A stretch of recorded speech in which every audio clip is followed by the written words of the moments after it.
Good morning, and thank you very much for joining us. Today's program is, something in the nature of a continuation from yesterday. Yesterday we were looking at this whole, among the, 2 or 3 topics that we touched on, we were looking at this whole matter of the $20 billion US allegedly missing. And so we were talking about that, and this was against the backdrop of President-elect Buhari saying that he would probe that issue when he came into office. You know how it went yesterday. Now there has been a response from the authorities, the federal authorities, the outgoing federal authorities, alleging, lack of charitableness in some of the remarks that were made. In fact, Reuben Abati's statement went as far as talking about combativeness, and he seemed to be, at a loss as to where all of that was coming from. And all of this was relating to things like, yes, there would be an auditing, would they have nothing to hide, the suggestions that are coming. In particular, he actually mentioned the APC National Publicity Secretary, Lai Mohammed by name, thinking that, his remarks in recent times have sort of missed the mark of charity. So we'll look at all of that and whether it is remarkable that this matter, this whole 20 billion naira issue that has been addressed, PricewaterhouseCoopers, the report was never ever released. There were just highlights of it, I believe. But now the president, according to Reuben Abati's statement, has ordered the immediate public release of that same report. And so people can actually see, people who know about these things can see what actually has been going on.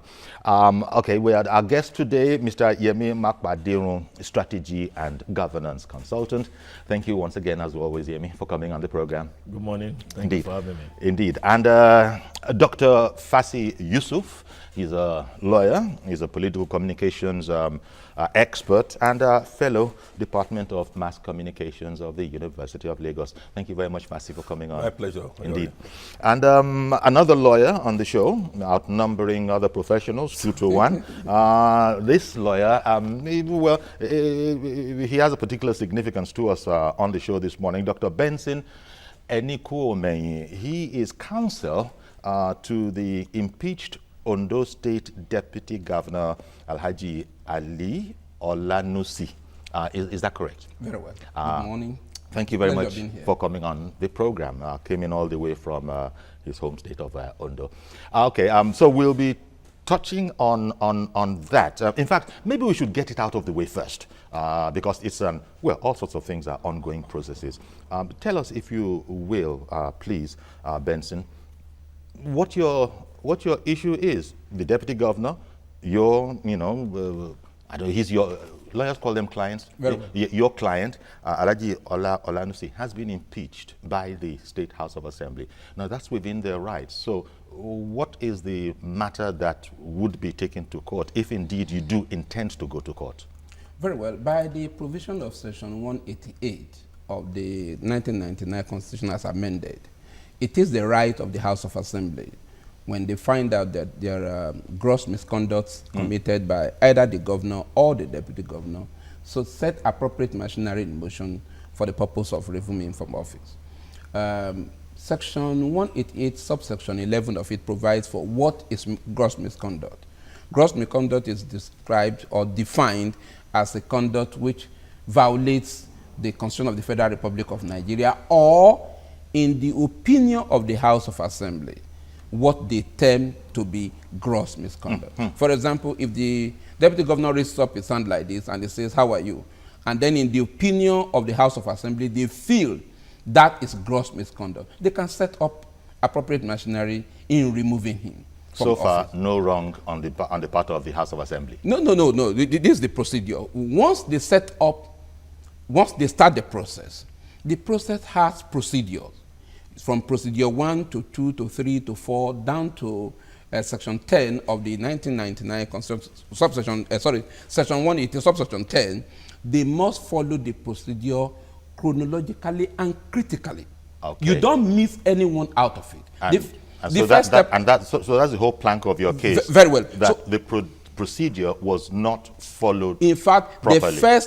the first hurdle to cross, they never crossed it, and that was when they raised the issue at the House of Assembly that there were impeachable offenses made against the deputy governor, now it behoved the Speaker of the House to transmit to the deputy governor the allegations made against him. He must be served. And that is the first plank. The deputy governor, as at this time, was not in the country. On the 17th of this month, of April. He was impeached when he was out of the country. Of course, yes. So he never got... no, he even wrote... He never got a list of allegations or what the issue was. Of course not. Okay, I'm going to come back to you. Thank you very much, because I know that this is a very involved case, no doubt, especially from the point of view of counsel. There's far too much information that we can possibly absorb on this program. But thank you for giving me this, insight. But Fassi, the issue is political. That's the way most people will see it, that this is all about politics, because the deputy governor in question, Alhaji Olanusi, was, well, right now he's in APC. I understand there was a time when he was chairman of PDP in Ondo. Yes. Then he moved with his principal to Labour, and I've heard that in that particular move is where there seemed to be some sort of a break. Yes. Because it is alleged that he wasn't carried along. He just moved because his principal moved, and he wasn't too happy about that. Yes. You see, you cannot talk about politics without law. Law is that omnibus thing that structures a society. Without which we'll be in a state of anarchy, or we'll go back to the jungle. Even the politics you're talking about is as a result of the existence of law. If we talk about the political parties, they're based on the laws of this country, and the constitution is the grand norm. So even the political party itself is constitutional, it has its own constitution. So when you see our political leaders obnobbing from one political party to the other, then we talk about political allotry. And that is what has been happening since 1998, 1999.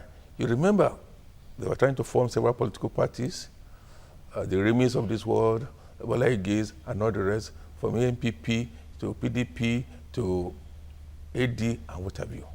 Ever since, the political landscape has not settled. It has been in turmoil, to the extent that you find a leader in one political party today, where his interest is not met, he obnobs with another political party. Tomorrow, he may decide to go back to that other party. And I think you will continue to ask, wherein is our credibility? Wherein is the basis of responsibility in this country? Where is accountability? Where is probity? What is the essence of governance? What is the essence of being in government? Is it want to feather your nest, or you must be in power at all times? Okay, thank you, Fassi. Let me bring this to Yemi at that point. Yemi, in your opinion, do you think there is any such thing as political morality? Is there any such term? If that's not too much of a contradiction in terms, because from what Fassi has just said, it's all law-based, rule-based. Parties have constitution, we have the grand norm. Nevertheless, it would appear as if people are working the system for their own ulterior motives, and that's what gave rise in my mind to the question, so where is morality here? But in this instance, political morality, since we have to put it within certain confines. Well, I think there is a very thin line between political morality and political expediency. Ordinarily, politicians are those who aspire to lead the people. I mean, they jostle for political power for the purpose of giving good governance. That's the theoretical position. That's the reason they should be aspiring for office. That is the reason why they should be aspiring for office. And the end of good governance is the well-being and the welfare of the people. But it does appear that in our climate, it's a potpourri of some sort. Again, I'm not a lawyer, but at least we have two lawyers here. Your right to also associate is guaranteed by the Constitution. And so, while it is not illegal or against the law for people to port from one party to the other, I like the analogy. the question of morality, honestly speaking, has come to the fore. Because you find a situation where it's really difficult to understand the motivating factor for people going, into politics. And I remember in the 80s and in the First Republic and Second Republic, you found that those who are in business hardly go into politics. Yes. They may be members of political parties, but they never aspire to, public office. Because they had the primary occupation. Because they have a primary occupation. Or profession. And then they support political parties because they also must ensure that government policies also are favorable, to their businesses and the rest of it. But of late, I have seen a trend which is of grave concern. You actually have people abandoning their business to go into full-time politics. And the reason is very simple. There is, a perception, and I think it is also a fact, that there is no business or no endeavor that you can go to in Nigeria today that can be as profitable as, being in public office. But again, either that or having a religious house. Well, a lot of hard work actually go into even having a religious house, because we've got to persuade people to come. But in the case of politics, all you need to know to do is to understand where the power center is and strategically align yourself to that power center. And once the power center recognizes you, it really does not matter what other party members think or feel. So you can get to political office and then you can pilfer as much as you can. Hence the droves, arguably and theoretically, to the APC that has suddenly become the beautiful bride from the PDP, as we have seen in recent times. Well, it goes without saying, and that is why I think there's some well-meaning people have also warned the APC to be wary of defectors, and of course some major prominent leaders of the party are also although political parties are akin to the church. You leave your doors open for everybody to come in. So I do not foresee a situation where one political party in Nigeria will say, no, we can't take you in. Yes. But it is important that they have gate men, yes, that can ensure that if you are coming in, that you conform with principles and philosophy. Okay, now Benson, to come back to the Ondo State Deputy Governor issue and really to sort of leave it, since it's an ongoing matter. These are dying days of the administration. What's the thinking behind fighting it even at this late stage, because we just have days, weeks? No, the administration is still has almost 1.5 years or more. Oh, I see. Yeah, it's one of those ones that was very out well, of sync. The rollover. Okay, well. okay, It's yeah. going to terminate in 2017. Okay, so there's some meat on that bone. Okay, now I see. Now, I'll go to that, but just to maybe an addendum to what he said. Yemi Makwadeon. Yes. You see, you can't close your door to people coming in politics. It's akin to the church, wherein sinners are allowed to come to the church and then seek for repentance and forgiveness from God. But again... But the difference between a church and a political party is that at least the church can say that it is taking away what the deal was. Just a moment. A political party, it's akin to pollution. No, just a moment, sir. When he comes to the church and he repents, you do not immediately hand over the mantle of leadership of the church into his hand for him to go to the pulpit. He must go through what we call the trainings. Yes. Spiritual cleansing. Spiritual cleansing. Yes. Maybe even deliverance. Very well. There can be biri or all of that. Now, for those of them who are coming into APC now, we won't say they shouldn't come in, but they must also go through the cleansing and the learning process. We can't hand over the leadership of the party to them. They must learn. Okay. They must go through the rules. If their purpose is to come to APC for the purpose of taking over the leadership of APC, they're getting it wrong.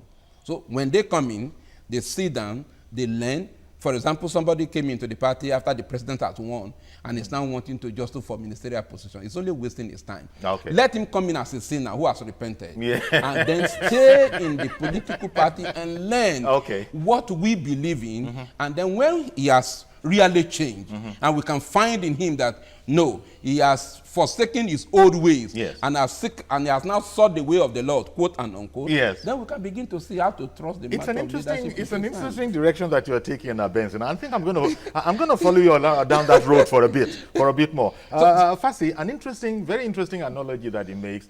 And I want to link it to Yemi saying earlier that there is freedom of association, so people can choose who they want to associate with. He didn't say that, but in this context, but let me just drag that concept in. What do you think about this whole idea? Because there is this gale almost of people wanting to cross over from all parties, principally the PDP, to APC. And tell me what you think about that. Well, he said you can't stop people from coming. Yes, fundamentally, I think the problem with us in this country is that there's no credibility in the polity. Or little, very little. Or you think none at all? To me, oh dear. I hope the incoming administration will be able to set an agenda for credibility, good governance, transparency, and accountability, to the extent that we all have to believe in the Nigerian project. As it is what you can grab from the system. That's what everybody is after. Otherwise, why should anybody want to? You've been with PDP for 10, 16 years. Yes. All of a sudden, an APC that was brought about less than a year ago, I want to go in there without even looking at the philosophy, looking at the foundation, looking at the basis. Because it's not about those things, arguably. It's yes, not about so those that, things. so it's what I'm about saying. remaining politically relevant. And that cannot be, and that cannot take us anywhere. Honestly, we thank God that the elections have come and gone, and the elections have come the way we least expected it. Because as I said on this program, I mean, I've been here a couple of times. We analysts, the bookmakers, and the chroniclers of events were unable to tell anybody how things would go. To the extent that even America, as good as they were, the think tank said, come 2015, Nigeria will be a failed state. Yes. And I was very apprehensive. And you could also see that before the elections, people were taking flight. Indeed. And the people thought, well, head or tail, Nigeria will lose. But we thank God, it is not what it is. Why can't we have some people that are morally upright? People that believe in the Nigerian project, that will say, look, today we have lost. It's an opportunity for us to re-strategize. It's an opportunity for us to take stock, to look at those things that we did wrong, and to come back stronger. And let us have a formidable opposition and give APC a good fight. Exactly. Okay, indeed, Fassi, I'll come back to you.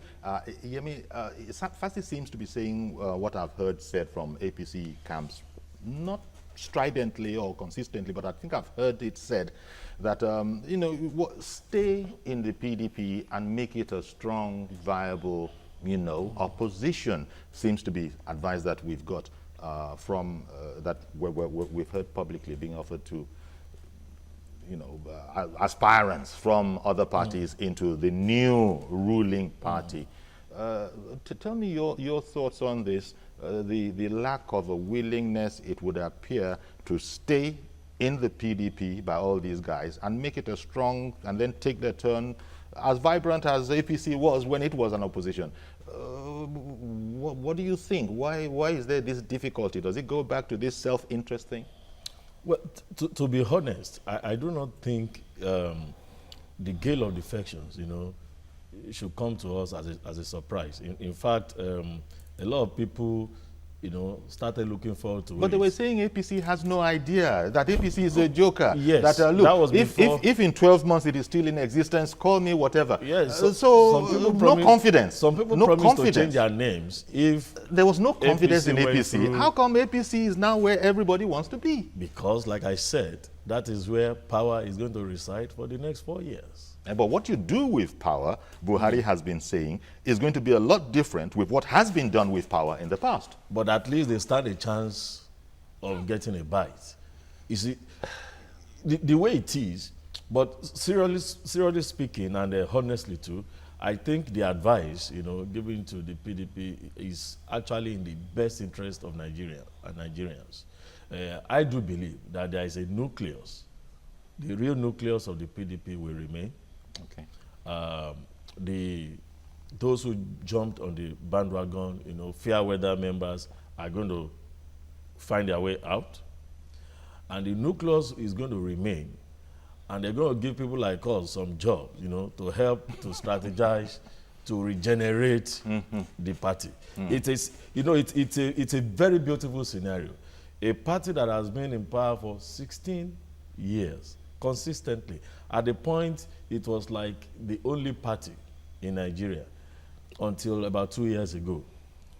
2 years down the line, the party is in the political wilderness, and it's going to be there for 4 years. So there are those who shudder at being in the political wilderness for 4 years, and that's why they are moving. Don't forget, even some of the arrowheads of PDP today have had one reason or the other to pay some form of visit to the president-elect. Yes. And all sorts of permutations are still going on, Well, I don't want to mention names yet, if it's necessary, we'll get there. But the truth of the matter is that for APC, for Nigeria and for Nigerians, it is better that PDP actually regenerates itself. One, to provide, the arrowhead of the next generation of opposition party. Because I also foresee a situation where PDP will want to go it alone. They may also look at some of the parties on the fringes and then align or possibly do a total rebranding, of the party, change its leadership, bring up, the younger talks, to lead the party, to the next level. Because right now, that's my thinking. And also take a look, no doubt, at the APC manifesto, because that would seem to be what the people went with. Let's just look at this, neutrally, classically. Well, honestly, as a political communication scholar. Well, actually, I think it was his turn, but I think we'll just... Well, okay, you can give it to him. You can give it to him. Yeah, but, You see, the truth of the matter is this.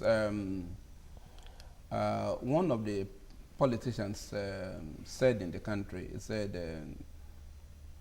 there are politics of butter, bread, food is ready, come and eat. I think we should go... Is it like Amala politics? Or something in that or stomach region. infrastructure? Something in that region. Food is ready, please come over. You see, we should go beyond that.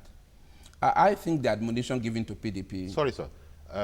Would you also add, because we've had all sorts of creative names, there was a political party at one time, you chop, I chop.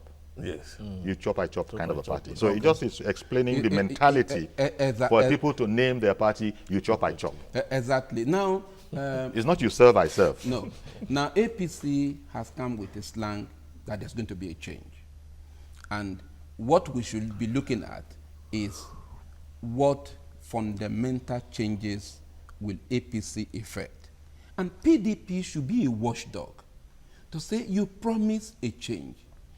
What have you done in the area of security? Have you been able to make a change? APC promised that they will look at the area of corruption. 2 years have gone down the line. APC, have you been able to stem the tide of corruption in this country? But if they flock into APC, how will they serve as a watchdog, a kind of barometer in checking APC, whether the landmarks planted by APC are all being fulfilled? And that's why they should remain where they are. But you see, You must note this. I hold the Holy Scripture very seriously. There was a time the children of Israel were moving out of Egypt. Moses led them, told Pharaoh, let my people go. The scripture records that a mixed multitude followed Moses. And they were the first people to complain that there were no garlic, no onion for them to eat. So in this process, by the time the Buhari administration comes down with streamlining of what it intends to do, mixed multitudes that have come in, or that are about to come in, or that will be coming in, will stay aloof. And they will stand erect to say, this is a government of no nonsense. It's a government that will follow the rule of law. It's a government that delivers on its promise. I heard the president-elect very well. Just a moment, sir. He was quite meticulous on what he would do. He talked about corruption. He talked about the insecurity. He talked about the economy and sometimes maybe employment. It wasn't just talking about 19-point agenda or whatever. Very specific. And if these areas are addressed, then we will fix the country, and that will give the populace the courage to say, APC, you have done well. Okay. You can have more. But Fassi, it was you who spoke about gate men needed in APC. Because, let's face it, he was the person who talked about gate men. Okay, so could you please pick it up? Because with everybody, perhaps one understands the desire to move to APC. You have provided a number of caveats. APC is also going to have to worry about moles. After all, we just come out of an electoral contest. It was war, you know, in quotes. They can't be too happy about it, no matter the kind of statement-like things that we have heard.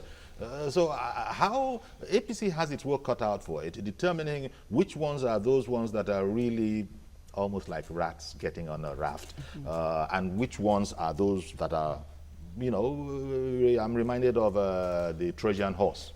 Well, I think fundamentally there was a lacuna in the society, and there was a wide disconnect between the managers of this country. For 16 years, the democratic experience has been anything but good. And Nigeria was going to become a pariah state. Seen from the opposition point of view. No, I'm not. Because as far as the outgoing ruling party was talking about. You see, most of them, they know the truth, and they refuse to follow the truth. They refuse to speak the truth.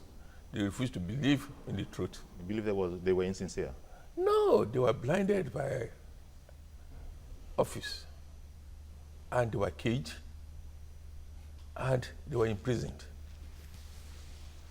You see, some of us who have been opportune to be in government, we know the intrigues, the politics, and the insincerity of most of the people there. Okay. Oh, by the way, Fassi, you were a commissioner, in Ondo State something years ago. About 20 years ago, in a military regime. Yes. You see, some people who just don't want you to know the right thing. And if you are self-conceited, you fall into that abyss. In other words, you're saying that governance has become something of a cabal. It is everywhere, everywhere. It is. It is you as the leader that have to tell the people, this is what I want. I don't want to be isolated. I don't want to be caged. I don't want to be imprisoned. The outgoing president saying that he has been caged. Yeah, he said it. You will tell them that, look, place on padlock this cage so that I can breathe fresh air. Because they don't allow them to watch television, they don't allow them to read newspapers. And what the press people do, is they do press clippings, they cut newspapers, those that affect them. Those that are against them, they don't allow them to see. But really, Yemi, so, please, let me just, yes. Yemi, come in here. Can it really be possible for a leader, for a person to become so isolated from his public, the very public he came from in the first place? Something is going on there. Mind management. Okay. Mind management. That's another aspect to the whole thing. No, mind management. Because they manage you. They manage your mind. They package you. In the process of packaging you, they manage your mind. So you're not accessible. You're in a spiritual. You're not accessible. You're in a mental prison. They don't even Let me not go as far as spiritual. They don't even allow you to carry your phone. And speaking as someone who used to be in government, all the 20 years ago, Yes. you see, because when you people are developing strategies, I wonder if you being a strategy consultant and expert, do these kind of things factor in as well? Because we have a situation here where it doesn't matter what they're studying in the classrooms and in the lecture theaters. That is one thing. You say it that way if you're gonna pass. But the practical reality of how to survive in politics, you're saying from country to country to country to continent, maybe it differs grossly from the classical ideal. I'm sorry. It does. It does. I'll come straight back to you. Okay. Doctor. It does. You know, there is actually a Yoruba adage that literally translated means that the king has so many ears. If you say the king has so many ears, you are actually talking about people. About people. Eti ọba nílé, eti ọba lóko, èèyàn ló ń jẹ́ bẹ́ẹ̀. That is the adage. For every leader that wants to succeed and succeed sustainably, you must be conscious of your lieutenants and your advisors, the people who surround you. Fortunately, as the executive or the chief executive, you hold the lever, you appoint those people. So in appointing people, you must appoint people who will tell you the truth. Why do you think in That certain... is if you're the kind of person that wants the truth told to him. Exactly. So any leader who doesn't want the truth told to him, obviously, you know, ab initio has failed. Out of choice. So every leader that wants to be on top of his game must be conscious and aware of what is going on. In fact, one of the major, challenge of the Nigerian polity, this our democracy, is the fact that we try to copy from the US without actually applying, the ethos. Now, you find out, and sincerely, it happens in virtually all the states and even at the federal level, when you have a minister of health, and then you have a special advisor, health, you don't put the two of them in the same place. The special advisor belongs to the government house where the governor resides. It's like a personal staff of the governor or president. The minister or the commissioner is actually the one that attends, executive council meetings. And when you have issues from such, commissioners or ministers, you go back to your expert in that area for a second opinion. But you find out that in Nigerian cabinet, you have the commissioners and the special advisors all deciding together. So those are the systems you put and structures you put in place that enables you to get a second and even a third opinion. Do you think... Sorry, excuse me. Let me just correct this point. Yes. You see, this issue of special advisor, special assistant, they are new creations. They were never there before. Up to the time we left, it was this current republic that brought that about. Were they necessary? Very, very unnecessary. A waste of public funds. It was something about getting jobs for No, parties. I disagree that it's unnecessary. Very, very. Okay, No, but okay. I don't want Benson to lose out on his turn. And actually, what I wanted to also ask you about, Benson, was from what Yemi has said about the way leaders need to be and people they surround themselves with, and so that we know if we're really dealing with him or a zombie version of him. What do you think of Obasanjo? Obasanjo famously said that advisors, their job is to advise. I don't have to take the advice. Does he fall into does he fall in your mind into that category of captive leaders? I don't want to believe that a chief executive of the state will come and say he's in captivity. No, except if he decides to put himself into that captivity. One of the philosophers said that... Nobody willingly does that. Just a moment, sir. People are unaware of the facts. Very well. It says that an unexamined life is not worth living. If you have tried for a year or two for a process, you should be able to call yourself to order and ask questions. I have had a public office. I was commissioner on the board of NDDC, and I had aides that surrounded me. We would sit down and critically examine the issues. If they brought in pieces of advice that were not acceptable to me, I would say no. And in most cases, I told the public to reach me on a line. You could get across to me. And because it was difficult for me to pick all calls, just send in text. And I would reply. And I would ask my essay, what happened to this? What happened to that?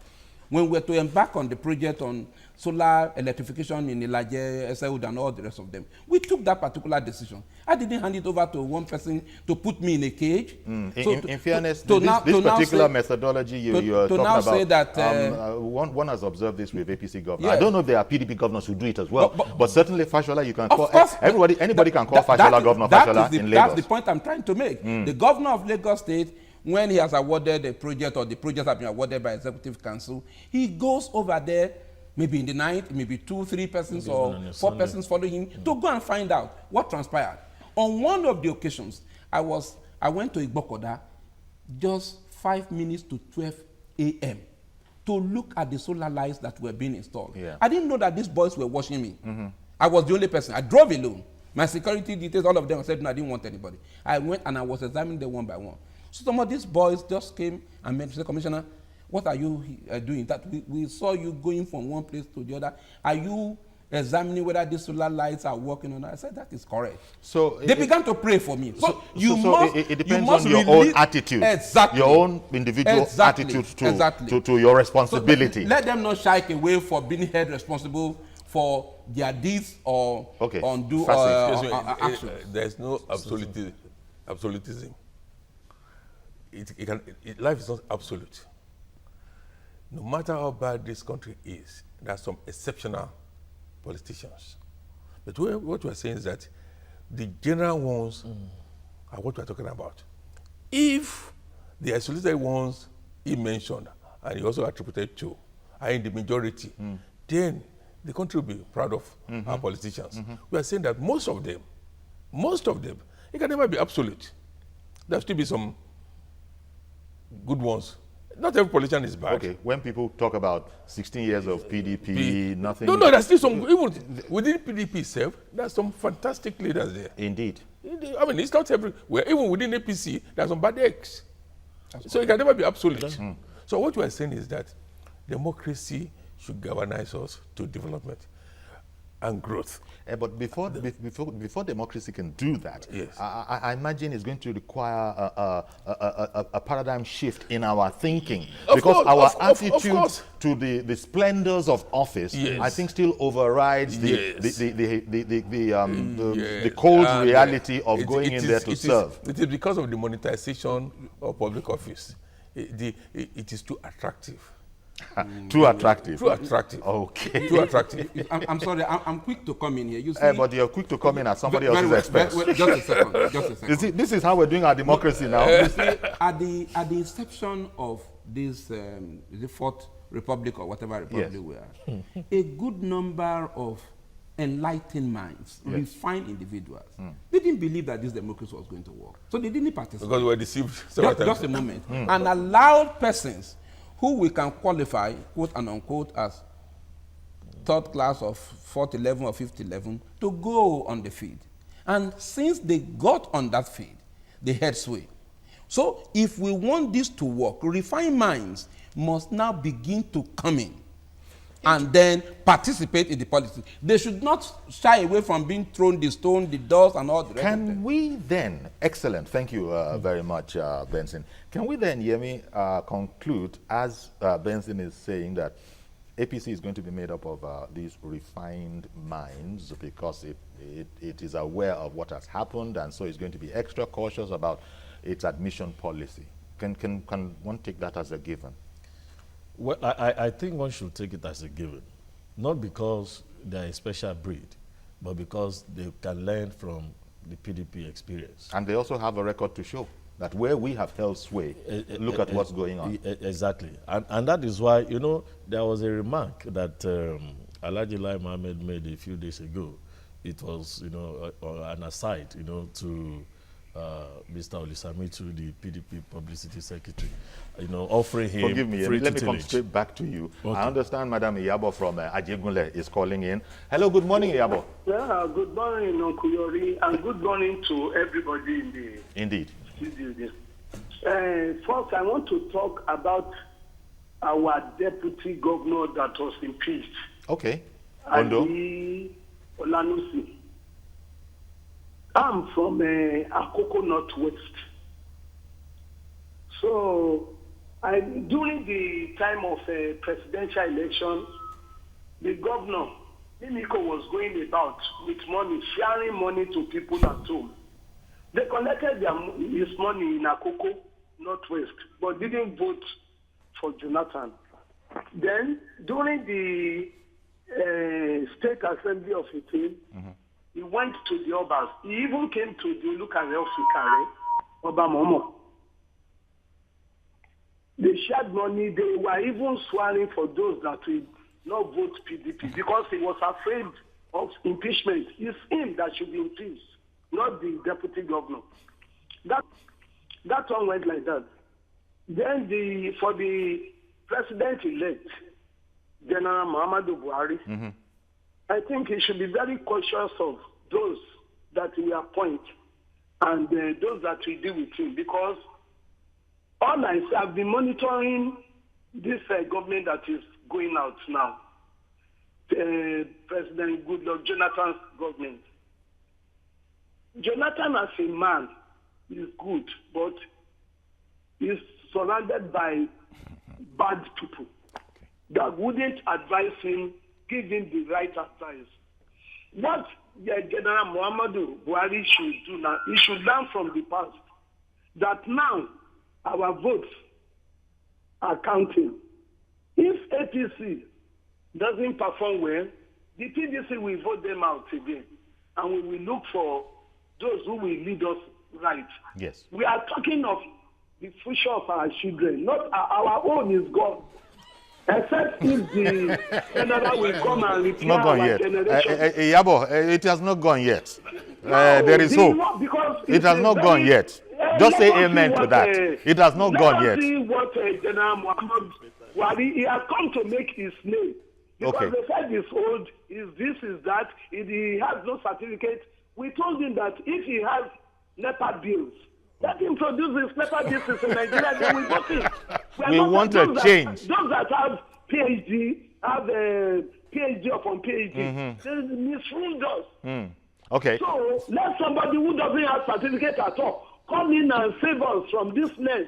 The only thing is that General Buhari is well certificated, very well certificated. But thank you very much for calling in, Iyabo. Iyabo raises this point that we've been also talking about. Who did I have to interrupt? Yemi, it was you. There's a fine balance, isn't there, shouldn't there be, between a leader, such as a president or a governor, and their advisors, because at the end of the day, it's not the advisors that we voted for. We voted for the governor, we voted for the president, and it's because we saw certain quality of leadership in him. People seem to be saying, and that's the part I don't understand, that the advisors around President Jonathan took over. How could that be? It was President Jonathan. We kept on saying the buck stops on Jonathan's table. And yet we're now blaming the advisors for leading him astray.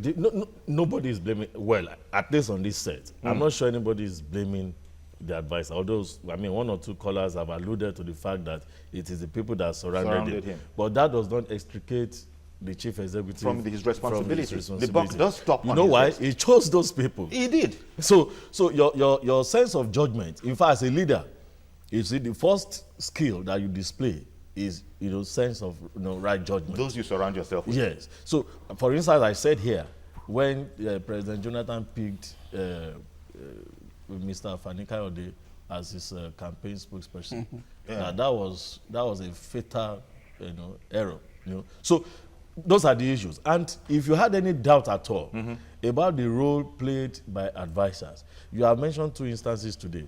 Chief Olusegun Obasanjo, while swearing a set of advisors, he didn't even have to say it, because that is actually the fact. The fact. You see, your job is to advise me. He possibly was, warning them ahead of time that, look, you are not a counselor, you are not a pastor, you are not going to impose on me. You are supposed to give me quality advice, and I have a responsibility to process that advice. And that's why I told you about the distinction between a minister for education, for instance, and a special advisor on education. I want to thank you, Fred, for holding on all that while from Ojo. Good morning. Oh, you're in. Good morning. Good morning. Thank you very much for holding on. I'm the voice of the voiceless. Yeah. Thank you, all your guests. Meanwhile, I want to talk about the PDP and APC. One, Today, Nigerians have been able to know, especially youths, the harm PDP have done to us for over 16 years. And we are not ready to tolerate that again. All I am encouraging is the governor of Anambra State, the APGA governor, to maybe one way or the other expand his network, just like former senator Bola people have done. Maybe in future, let us see APGA replacing PDP. Maybe the Goodluck Jonathan, as a good man, will know, surrounded with wrong people, maybe the presidential candidate of APGA in future. So that is what I am encouraging for APGA for now. On the other hand of it, I equally want to encourage His Excellency, whom people like us have worked for, even when we are not employed or paid for, should equally look for Pastor Tunde Bakare to help the EFCC in order to checkmate wrongs, because he has been preaching for these wrongs for all these years. We want him to be in the affair of the stopping of the wrongs, and the government should equally empower the EFCC to be able to prosecute. All right then. Thank you very much for calling in, Fred. Appreciate you. I'm sorry, this is a bit sudden, but I just remember that also making the rounds was General Buhari's statement, or at least his office statement, that a particular media house should not bother about. So step aside from just step aside when it comes to coverage of all of that. That sort of set the social circuit on fire a bit. You, Fassi, you're the political communication expert. Tell us about that. It's about communications, and when I say tell us about that, I mean the fact that it's out there. It's very rare. I've not heard it before myself of a leader of that stature saying that this house, don't bother. Well, we're in the same trade, Yori, apart from being a lawyer. We've been in this business for long. In the several years gone by, there were cases of people being sent out of Aso Rock, being sent out of the Ondo barracks. If you're a security risk, and if you don't share the philosophy of the administration, or if you are seen as a mole within the system, will you be allowed in? Even in the White House, they do it. Yes. It's everywhere. Yes. Don't forget, even in Egypt, how many foreign journalists have been sent out or imprisoned? Even in UK. So it's everywhere. You see? So the statement was in order in as the far light, because it's difficult to talk about it because, as you know, the whole matter is in court. I was not there. They must have processed the information. They must have come to believe that the presence of this media house is to our own detriment. Inimical too. Wow. It is inimical to our program, and therefore it is an enemy we will not want around us. Oh dear, which is a very, very difficult place for any media house. Well, you might talk about. I'm sorry, Alaba from Alaba has been holding on for a while. From Sabo Oniba. Good morning, Alaba.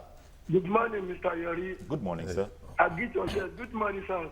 Good morning. Yeah, you have Alaba calling from Sabo Oniba Ojo. Sure. Yeah, Mr. Yori. APC and General Muhammadu Buhari.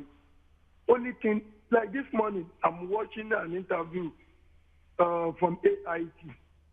They are interviewing Gino Melai, saying that the jumbo pay by the National Assembly, say during their own time, they will not be allowed his member or their own member to be paying that kind of jumbo pay, because they know that there is a lot of poverty in the land of Nigeria. So I'm looking this. If that kind of something can come from an APC member, thank God they are the majority in the both house today.